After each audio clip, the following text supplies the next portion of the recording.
ବର୍ଷା ସିଜନରେ ନୂଆ ନୂଆ ବାହାରି ଥାଏ କୋଶଳା ଶାଗ। କୋଶଳା ଶାଗଟା ଖାଇବା ପାଇଁ ନୂଆ ନୂଆ ବହୁତ ଭଲ ଲାଗିଥାଏ ଆଉ ହେଲ୍ଦି ମଧ୍ୟ ହୋଇଥାଏ। ଆସନ୍ତା ଆମେ ସେଇ ଶାଗ କରିବା। ଭାବୁଛି ବି ଟିକେ ଭଲ ଲାଗିବ। ନମସ୍କାର, ଜୟ ଜଗନ୍ନାଥ, ଜୟ ମହାଦେବ ମାନସ। ଆପଣଙ୍କୁ ସ୍ୱାଗତ କରୁଛି ରୋଷେଇ with ମାନସୀରେ।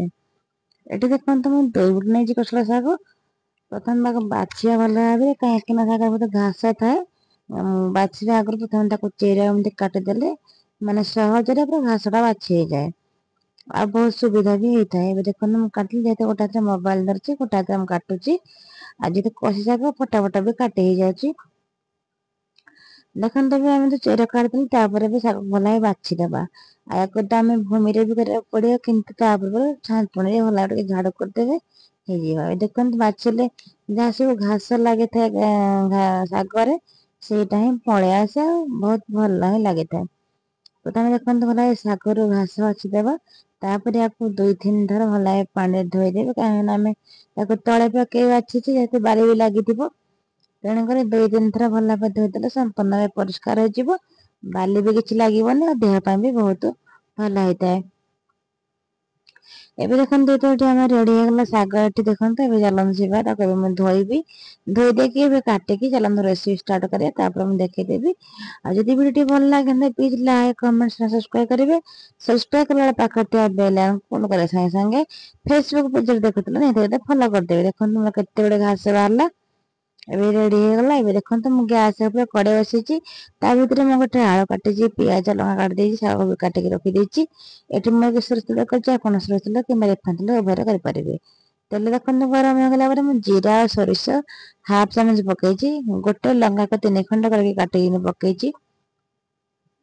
ତାର ଶାଗରେ ଅଧିକ ଟିକେ ପିଆଜ ପକେଇଲେ ବହୁତ ଭଲ ଲାଗେ। ତ ଦେଖନ୍ତୁ ବଡ ବଡ ପିଆଜ 2ଟି ମୁଁ କାଟିଛି। ସେଥିରେ ମୁଁ 1.5ଟା ପକେଇଲି ଆଉ ଟିକେ ରଖିଦେଇଛି। ଏଠି ଆପଣ ଅଧିକ ଭାବରେ ପିଆଜ ନେଇପାରନ୍ତି। ଆଉ ଏଠି ମୁଁ ଆଳୁ ତରକାରୀ କାରଣ ହେଲା ମୋ ଝିଅ ପାଇଁ କେବଳ ସେ ଆଳୁ ଟିକେ ଭଲ ପାଏ ଖାଇବା ପାଇଁ। ଆମକୁ ସମସ୍ତଙ୍କୁ ଶାଗ ଟା ବହୁତ ପସନ୍ଦ ଲାଗେ ଖାଇବା ପାଇଁ। କିନ୍ତୁ ଯେହେତୁ ଆଳୁ ପଡିବ କେବଳ ଝିଅ ପାଇଁ ପଡିବ ସେଥିପାଇଁ ମୁଁ ଆଳୁ ପକେଇକି କରିଛି। ଆଉ ଅଳ୍ପ ଅଳ୍ପ ତ କରିପାରିବେନି ନା ସେଥିପାଇଁ ମୁଁ ଏକାଥରେ କରିଦେଇଛି। ଆପଣ ଏଠି ଆଳୁ ପକେଇ ପାରନ୍ତି ନ ପକେଇ ବି ପାରନ୍ତି। କିଛି କଥା ନାହିଁ ଆଳୁ ନ ପକେଇଲେ ଚଳିବ ପକେଇଲେ ବି ଚଳିବ। ଆଳୁ ପକେଇଲେ ଅଧିକ ଟିକେ ହେଇଥାଏ ସମସ୍ତେ ଖାଇବା ପାଇଁ। ଏବେ ଦେଖନ୍ତୁ ପିଆଜ ଟି ଭଲ ଭାବେ ଟିକେ ପାଚି ଗଲାଣି। ପିଆଜ ଟିକେ ପାଚିଗଲା ପରେ ଆଳୁ ପକେଇବେ। ଆପଣ ଆଳୁକୁ ଟିକେ ଲମ୍ବା ଆକାରରେ କାଟି ପାରିବେ କିମ୍ବା ଛୋଟ ଛୋଟ ପିସ କରି କାଟି ପାରିବେ। ଦେଖନ୍ତୁ ମୁଁ ସରୁ ସରୁ କାଟିଛି ଏଠି ଗୋଟିଏ ବଡ ଆଳୁ ନେଇଛି। ପୁରା ସରୁ ସରୁ ଦେଖନ୍ତୁ କାଟି ଦେଇଛି। ଯାହାକି ଶାଗ ସହିତ ମିଶିଯିବ ଖାଇବା ପାଇଁ ମଧ୍ୟ ଭଲ ଲାଗିବ। ଆଳୁ ଆପଣଙ୍କ ଇଚ୍ଛା ହେଲେ ପକେଇବେ ନହେଲେ ବି ନାହିଁ। ଆଉ ଯେହେତୁ ଘରେ ଛୋଟ ଛୁଆ ଥାନ୍ତି ଯାକ ବି ଭଲ ପାଆନ୍ତିନି ଖାଇବା ପାଇଁ। ଆଉ କୋଉ ଛୁଆ ଭଲ ପାଆନ୍ତି କୋଉ ଛୁଆ ଭଲ ପାଆନ୍ତିନି। ତାହେଲେ ଆଳୁ ପକେଇଲେ ସେ ଛୁଆ ଆରାମସେ ବି ଖାଇପାରିବେ। ଏମିତି ଆକାର ଆମ ଝିଅ ଖାଏ ଆଳୁ ଆଉ ଶାଗ। ଏବେ ଦେଖନ୍ତୁ ମୁଁ ଏକାଥରେ ଆଳୁରେ ପକେଇଦେଲି ଲୁଣ। ମାନେ ଉଭୟ ପାଇଁ ପକେଇଦେଲି ଶାଗ ପାଇଁ ଆଳୁ ପାଇଁ ଉଭୟ ପକେଇଦେଲି। ଆପଣ ଏଠି ବି ଏଇନେକେ ଆଳୁ ପାଇଁ ପକେଇ ସାରିଲା ପରେ ବି ଶାଗ ପାଇଁ ପଛରେ ପକେଇ ପାରିବେ କିନ୍ତୁ ମୋ ମାପ ଅନୁସାରେ ମୁଁ ପକେଇ ଦେଇଛି ଆଉ ଠିକ ହିଁ ଲୁଣ ହେଇଛି। ଆଉ ଦେଖନ୍ତୁ ଏବେ ଲୁଣ ପକେଇଦେଲା ପରେ ଆମ ଆଳୁ ସିଝିଯିବ ତା ସହିତ ପିଆଜ ବି ସିଝିଯିବ। ତାକୁ ମାତ୍ର 1 ମିନିଟ ପାଇଁ ଘୋଡେଇ ଦେବେ। 1 ମିନିଟରେ ଆରାମସେ ଆଳୁ ସିଝିଗଲା। ଏବେ ଦେଖନ୍ତୁ ଏଠି ତ ଆମର ଆଳୁଟା ରେଡି ହେଇଗଲା। ତାପରେ ଆମେ ଶାଗ ଯୋଉ କାଟିକି ରଖିଛେ ଶାଗ କଣ ସେଥିରେ ପକେଇବା। ଆଉ ବହୁତ ଭଲ ଲାଗେ ଶାଗ ବି ଦେଖନ୍ତୁ ଏଇ ଶାଗ ଟା ଯଦି ନୂଆ ନୂଆ ହେଇଥିବ କଅଁଳିଆ କଅଁଳିଆ ଶାଗ ବହୁତ ଗୋଟେ ବାସ୍ନା ଆସେ ବହୁତ ଭଲ ଲାଗେ ଖାଇବା ପାଇଁ। ଏବେ ଦେଖନ୍ତୁ ମୁଁ ଶାଗ ଗୁରା ଛୋଟ ଛୋଟ କରିକିନା କାଟି ଦେଇଛି। କାଟିକି ଏବେ ସେଥିରେ ଦେଇଦେଲି ଦେଇ ଦେଇକି ତାକୁ ମାତ୍ର 30 ସେକେଣ୍ଡ ପାଇଁ ଟିକେ ଖାଲି ଘୋଡଣି ଘୋଡେଇ ଦେବେ ଯାହା ଦ୍ଵାରା ଶାଗଟା ଟିକେ ସଫ୍ଟ ହେଇଗଲେ ଟାଇମ ବହୁତ ବଢିଆ ହବ। ନଚେତ ସାଙ୍ଗେ ସାଙ୍ଗେ କରିପାରିବେ କିନ୍ତୁ ଟିକେ ଘୋଡେଇ ଦେଲେ ମୋ ମତରେ ବହୁତ ବଢିଆ। ଏବେ ଦେଖନ୍ତୁ ମାତ୍ର ଅଧା ମିନିଟ ପାଇଁ ଆମେ ଘୋଡେଇ ଦେଲେ ଏବେ ଅଧା ମିନିଟ ହେଇଗଲା। ଏବେ ଦେଖନ୍ତୁ ଘୋଡଣିକି ଆମେ ଘୋଡେଇଥିଲେ ଯେ ତାକୁ କାଢି ଦେଇ ସାରିଲା ପରେ ଦେଖନ୍ତୁ ଆରାମ ଶାଗ ଏପଟେ ସେପଟେ କରିବା ପାଇଁ ସୁବିଧା ହେଇଗଲା ସହଜ ବି ହେଇଗଲା। ଏପଟେ ଏବେ ଲେଉଟାଇ ଦେବା ଯାହାଦ୍ୱାରା ତଳ ଭାଗ ଉପରକୁ ପଳେଇ ଆସିବ ଉପର ତଳକୁ ଯିବ ହାରି। ଆଉ ଆରାମସେ ହିଁ ଶାଗ ସମ୍ପୂର୍ଣ୍ଣ ଭାବରେ ସେମ ଆକାର ସିଝି ପାରିବ ବହୁତ ବଢିଆ ହେଇଥାଏ। ତା ଭିତରେ ଯଦି ନୂଆ ଶାଗ ମାତ୍ର 5-6 ମିନିଟରେ ଶାଗ ବି ରେଡି ହେଇଯାଏ। କମ ସମୟ ଲାଗିଥାଏ ବହୁତ ଭଲ ଲାଗିଥାଏ ଦେଖନ୍ତୁ ଇଏ ବି ହେଇଗଲା। ଏପଟୁ ଆମେ ଆଉ ଅଧା ମିନିଟ ପାଇଁ ସେମିତି ଆକାରରେ ଘୋଡେଇଦବା। ସେ ବି ଘୋଡେଇ ହେଇଗଲା ଦେଖନ୍ତୁ ସିଝିଗଲା।